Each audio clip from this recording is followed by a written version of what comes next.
तो आज मैं आपको एक अनोखी रहस्यमय कहानी सुनाऊंगा। अगर आप चैनल पर नए हैं तो अभी सब्सक्राइब कर ले, क्योंकि यह मेरा दूसरा नया चैनल है। तथा कहानी पूरा देखे, अंत में एक अनोखा रहस्य छुपा है। धन्यवाद। तो सुनिए।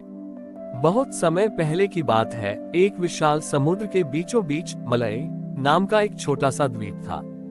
उस द्वीप पर सोम नाम का एक मछुआरा रहता था। सोम की भक्ति अन्य लोगों से बहुत अलग थी। जहाँ गांव के लोग मंदिर में जाकर पत्थर की मूर्तियों की पूजा करते थे, सोम हर रात समुद्र के किनारे बैठकर लहरों के संगीत में महादेव का डमरू सुनता था। सोम का नियम था कि वह जब भी जाल फेंकता, पहली मछली जो भी फंसती उसे वह आदर के साथ वापस समुद्र में डाल देता और कहता, यह महादेव के भाग का जीवन है। उसके इस व्यवहार के कारण उसके पास कभी बहुत धन तो नहीं हुआ, लेकिन उसके चेहरे पर एक अलौकिक शांति रहती थी। एक बार समुद्र में भीषण तूफान आया। कई दिनों तक कोई भी मछुआरा समुद्र में नहीं जा सका। द्वीप पर अकाल की स्थिति पैदा हो गई।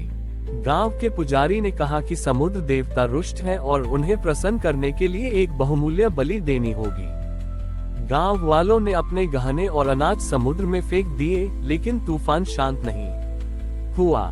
तभी सोम आगे आया। उसके हाथ में कुछ नहीं था, बस एक मिट्टी का छोटा सा दिया था। उसने उसे एक टूटे हुए नारियल के खोल में रखा और उसे लहरों पर छोड़ दिया। गांव वाले हंसने लगे, अरे सोम, बड़े बड़े रत्न काम नहीं आए, तेरा ये मिट्टी का दिया क्या करेगा। उद्धरण चिन्ह। सोम ने मौन रहकर ध्यान लगाया।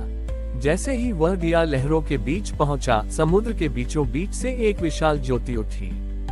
तूफान थम गया और पानी के ऊपर एक अद्भुत मार्ग बन गया। सोम उस मार्ग पर चलकर समुद्र के बीच पहुंचा, जहां उसने देखा कि समुद्र की लहरों ने जमकर एक हिम शिवलिंग का रूप ले लिया है। वह शिवलिंग किस बड़ी ही पर्वत जैसा विशाल था और उसके भीतर से वही प्रकाश निकल रहा था जो सोम के दिए में था। महादेव ने सोम को दर्शन दिए। उनकी जटाओं से गंगा नहीं, बल्कि समुद्र का खारा पानी गिरकर मीठा हो रहा था। महादेव ने कहा, सोम, संसार मुझे त्याग में खोजता है, पर तुमने मुझे सह अस्तित्व में खोजा। तुमने हर जीव में मेरा भाग एक इसलिए आज मैं इस खारे समुद्र को तुम्हारे द्वीप के लिए मीठे जल का स्रोत बना रहा हूँ। अगले दिन जब गांव वाले तट पर पहुँचे तो उन्होंने देखा कि समुद्र का पानी अब पीने योग्य मीठा हो चुका था और सोम वहीं किनारे पर रेत का एक छोटा सा शिवलिंग बनाकर ध्यान में बैठा था। वह हिम शिवलिंग अदृश्य हो गया था, लेकिन न उस स्थान पर एक अक्षय जल का कुंड बन गया था। गांव वालों को समझ आया कि महादेव को प्रसन्न करने के लिए कीमती वस्तुओं की नहीं, बल्कि उस भाव की आवश्यकता है जो हर जीव को ईश्वर का अंश माने। मलय द्वीप का वह मीठा समुद्र आज भी इस बात का साक्षी है कि जहां करुणा है, वहीं महादेव का वास है। मलय द्वीप का समुद्र अब मीठा हो चुका था, लेकिन इस चमत्कार ने सोम के जीवन में एक नई चुनौती खड़ी कर दी। जैसे ही यह खबर मुख्य भूमि तक पहुंची, वहां के राजा महिपाल ने अपनी नौसेना के साथ द्वीप पर धावा बोल दिया। राजा का उद्देश्य भक्ति नहीं, बल्कि उस मीठे समुद्र के व्यापार पर एकाधिकार करना था। राजा महिपाल ने द्वीप पर पहुंचते ही सोम को बंदी बनाने का आदेश दिया। उसने सोचा कि सोम के पास कोई ऐसी गुप्त विद्या या जड़ी बूटी है जिससे खारा पानी मीठा हो जाता है। राजा ने सोम से कहा, ए मछुआरे, मुझे वह मंत्र बता जिससे तूने समुद्र को बदला, वरना मैं इस पूरे द्वीप को राख कर दूंगा। सोम ने नम्रता से उत्तर दिया, महाराज, यह मंत्र का नहीं, मन का चमत्कार है। महादेव वहीं वास करते हैं जहां संतोष होता है। यदि आप इसे अपना मान लेंगे तो ये फिर से खारा हो जाएगा। राजा अहंकार में अंधा था। उसने सोम की बात अनसुनी कर दी और उस अक्षय जल कुंड के चारों ओर ऊंची दीवारें खड़ी करवा दी।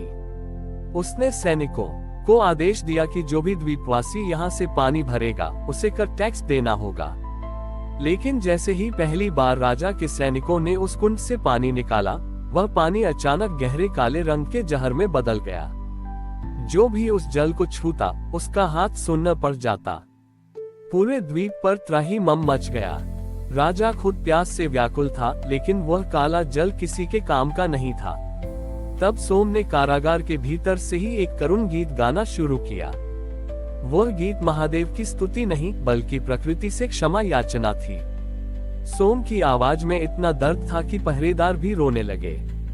अचानक उस काले जल के कुंड से एक भयंकर गर्जना हुई। समुद्र की लहरों ने एक विशाल हाथ का आकार लिया और राजा के द्वारा बनाई गई उन दीवारों को एक ही झटके में ढहा दिया। राजा महिपाल ने देखा कि उस जल के बीचों बीच महादेव का नीलकंठ स्वरूप प्रकट हुआ है। उनके गले का नीला रंग उस काले जल को सोख रहा था। महादेव की आवाज गूंजी, महिपाल, जो प्रकृति सबकी है उसे तूने अपनी संपत्ति समझा। शिव के प्रसाद पर पहरा लगाने वाला स्वयं के विनाश का मार्ग चुनता है। राजा का सारा गर्व चूर चूर हो गया।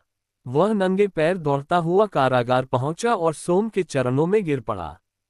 सोम ने उसे उठाया और कहा, महाराज, शिव को पाने के लिए अधिकार नहीं, सेवा चाहिए। जैसे ही राजा ने सोम के साथ मिलकर उस जल को स्पर्श किया, वह काला जहर फिर से अमृत जैसा मीठा हो गया। राजा महिपाल ने अपनी सेना वापस बुला ली और स्वयं एक साधारण सेवक बनकर उस द्वीप पर एक धर्मशाला बनवाई जहां हर आने जाने वाले को मुफ्त जल और भोजन मिलता था। सोम अब भी वही पुराना मछुआरा था जो आज भी रात के सन्नाटे में लहरों पर दिया छोड़ता है, और कहते हैं कि उस दिए की रोशनी आज भी समुद्र के बीच उस अदृश्य हिम शिवलिंग का मार्ग दिखाती है। हमारी और भी आध्यात्मिक एवं अनोखी कहानियां देखने के लिए हमारे चैनल पर जाएं तथा धार्मिक एवं पौराणिक अनोखी कहानियां हमारे चैनल पर है। कृपया जाके देखें तथा हमारे चैनल को सब्सक्राइब करके रखें और वीडियो लाइक जरूर करें। धन्यवाद।